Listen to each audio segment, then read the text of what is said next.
His will states that the E Type now belongs to his nephew, and I'm told they have high hopes of retrieving it from the river.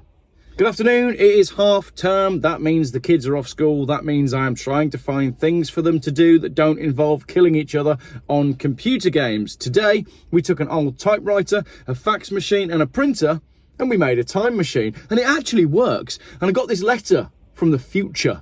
And it's quite funny that this arrived today on the back of my April 23rd video. But anyway, this arrived on my future time machine, and it is a letter. Well, it's a report, actually. I think it's a magazine report about the Drive It Day 2023 incident. Reports from around the country are indicating that Drive It Day 2023 has been the single biggest killer of classic cars since the 2009 scrappage scheme. The event, which aims to celebrate classic cars by encouraging owners to get out and drive, has been running for almost 2 decades. Hosted by the Federation of British Historic Vehicle Clubs, the day sees classic enthusiasts from all over the nation taking part in both organised and disorganised car events. Graham Smith from HOVE took part in an organised event in his Jowett. We've been doing this event for 6 years now, and by we, I mean the Brighton and Hove Jowett Car Enthusiast Club. In the early days, we had 10 members, but our combined age was 903. So the problem is, we keep dying. This year, only 2 of us made it to the event, but the other 8 members were there in spirit. And by there in spirit, I mean their ashes are in a whiskey cask in the back of Gerald's Jupiter. Thanks, Graham. Further up the country, Paul from Daventry, who is neither called Paul nor from Daventry, took part in a disorganised event. I tried to attend the Geoff Buys Cars Drive It Day Jamboree instead of one of the organised events. I really thought it would be different, but the problem was Geoff gave us a start time but never actually set a meeting point or replied to any of the emails. I guess that's what you get with a disorganised car event. I'm told everyone had a great time, but I have no idea where they are. Have you seen them? As the afternoon progressed, classic car drivers were forced to contend with the combined distractions of the government's emergency mobile phone signal test, the second coming of Christ, the rapture, and the invasion of the Greys. Just as we rounded the last curve towards our end point at the Cotswolds Wildlife Park, everything sort of went wrong, said Barry, a member of the Cotswolds and Shire's Old Jaguar Tweed Jacket Slippers and Pipe Owners Club. We crested over the top of a small hill, and poor Harold, who was driving, heard his phone ping.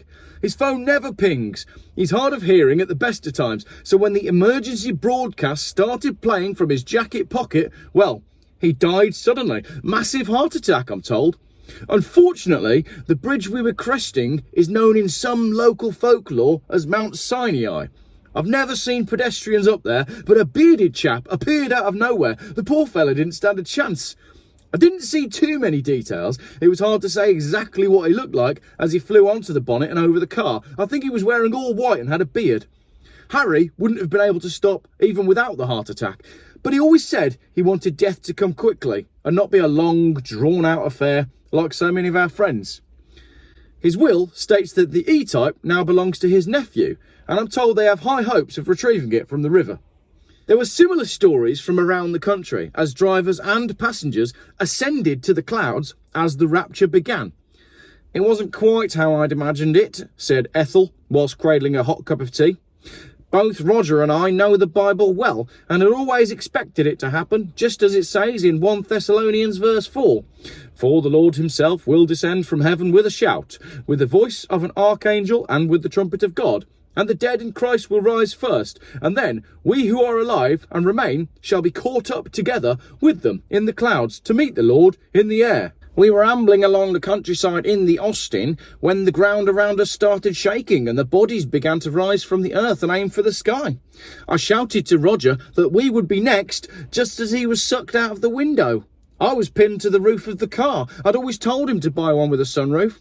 I watched him leave as I was upside down and looking through the windscreen towards the sky. I couldn't get my seatbelt off. Emergency services said they dealt with more collisions than on any day of recorded history, thanks to the amount of drivers and passengers that simultaneously fled their vehicles and ascended skyward, leaving no one at the controls. It wasn't just drivers and passenger ascensions causing problems for the emergency services, as Severn Bridge was attacked by what witnesses called flying saucers. They arrived out of nowhere, some in discs and some in what looked like giant Tic Tacs, said Mary Smith of the Rover P6 Owners Club. A sort of blue beam of light hit the front of the bridge and half our members fell through the hole. We knew membership was on a downward spiral, but I've never seen such a literal representation of a turn of phrase. After the attack on Severn Bridge, the Greys progressed in their saucers and Tic Tacs in a north-easterly direction, eventually hovering over Oxford and firing a complex array of beams that disintegrated all the roads. As the clean-up begins, classic and enthusiast clubs are beginning to count the cost of lost members and destroyed cars. I'm not sure we can recover from this, said GERRY Positive of the Morris Oxford Register.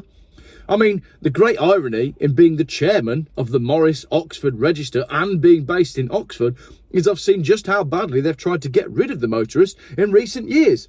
I mean, short of actually destroying the roads, they've done everything else. And now it seems the alien attack has done the one thing that Oxford Council were trying to achieve. They've actually got rid of the roads.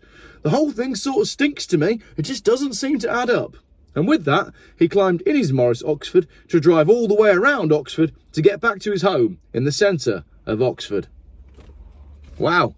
So there we go. My futuristic fax machine clearly works a charm. That message there directly from the future, April the 23rd. And can I just say thank you very much for all your comments on my video yesterday about what's coming up on April the 23rd. You're all a bunch of quack conspiracy theorists. And quack is quite clearly the correct term. Quack, quack. Duck, duck. Bird, bird.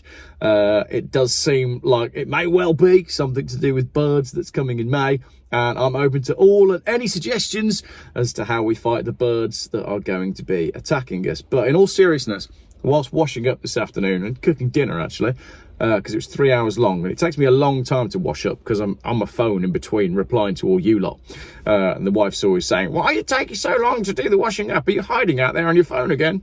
No. Yes.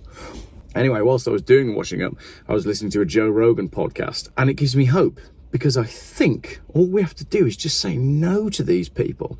And it seems we're not the only people saying no. The Dutch farmers have said no. The French right now are in the process of saying no. If we can just make the people around us aware that the stuff that is coming is 99% complete bull and all the same stuff that we've seen before, then we'll be okay. And if we can boycott the companies who are most invested in all of this crap that is coming our way, like Tesco, who've got their hand sanitizer back at the front, they've invested in better cameras, the staff are still wearing masks, and they're receiving deliveries saying things like, this is your box of point of sale signage for the next pending emergency.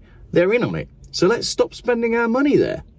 I have hope that we as a community can get through the hard times that are coming. Unless indeed it actually is a gigantic alien attack. And what was his name? Gerald?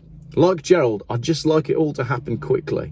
I don't want it to be this long, drawn-out affair. Can you have 25 different jabs? And can you make sure your house is compliant? Or we're going to take your house off you if you can't make it band A, energy efficient. And then we're going to move you all into the cities. We're going to move everyone to high-rise blocks, and this long, drawn-out, like decades-long battle with the powers that be, can it just be over really quickly? Either we need to win quickly and say no quickly, or I'm going to Hunter S. Thompson myself out of here. Thanks for watching.